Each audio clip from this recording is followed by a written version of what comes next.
Okay, thank you for joining us, Mr. Atul Kulkarni, as a knowledgeable person within the logistics space, and we're going to talk about logistics. The Consultative Group on the logistics sector has recently been established, and you're a convener of the same. It consists of senior representatives from private industry, from academia, from the law fraternity, sectoral associations, and more.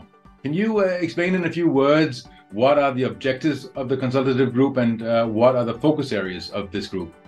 Yeah, very good afternoon, and thank you, Paul and EBTC, for having me on this conversation. I think what we are currently looking at is a complete transformation of the logistics platform in the country. And this has been going on for a couple of years now, or probably a decade or so, where we are saying launching of the Sagarmala, followed by that Maritime Vision 2030, then came Bharatmala, Gati Shakti, and so on and so forth.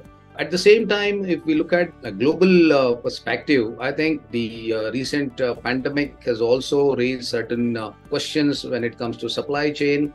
And also the fact that India is now the fifth largest economy and aiming to be the third largest a decade or so from now. On this background, if you see, Indian logistics sector is going to undergo a tremendous transformation, which also means that there's going to be a lot of new concepts and new ideas that will have to be put in. Because overnight, you cannot build the capacity. So which means it has to have a sustained input coming into the policymakers, onto the policymakers table. At the same time, the global players will find an opportunity to come and be part of this entire story. Having said that, this is possible only when we see both the private sector and the government joining hands. That happens when you actually start interacting.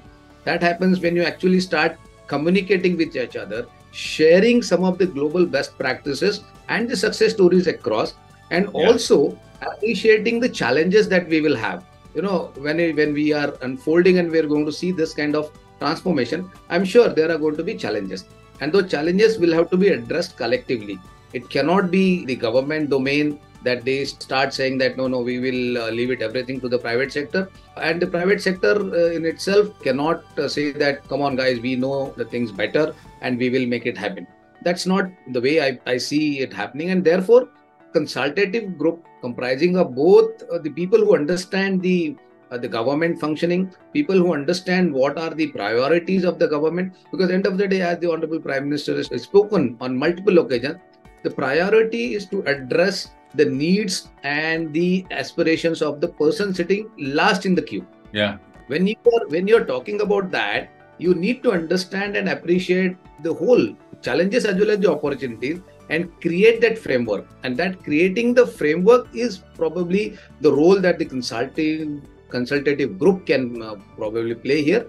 The reason being, it will be a mix of private sector people and also the people who understand the policy needs, the way to structure those new concepts and ideas so that the government is able to take it across the board and also ensure that there is a level playing field, not just for the stakeholders, but also across the geographical area. When I say this, because India, as we all know, is currently dominated heavily on the Western front when it comes to the economic activity, and we are hoping to unfold or unleash the Eastern region, including the Northeast, which provides the connectivity to another very vibrant region, that is the Southeast and the South Asian region.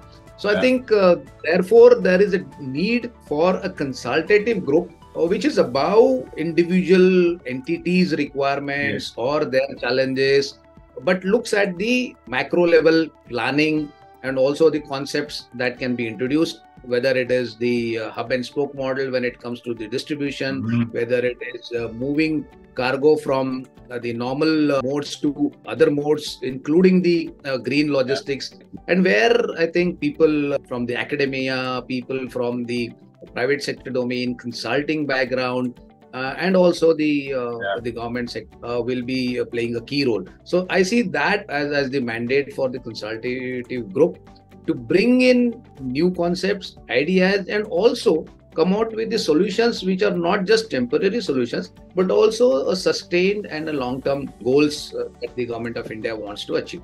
Yeah, thank you, Atul, because I think you're very right. The consultative group, as pictured by yourself, probably comes at a very timely time. You mentioned all these initiatives that the government is putting in place in the logistics sector. Obviously, it all has a background of wanting to lower logistics costs, wanting to engage more with global value chains.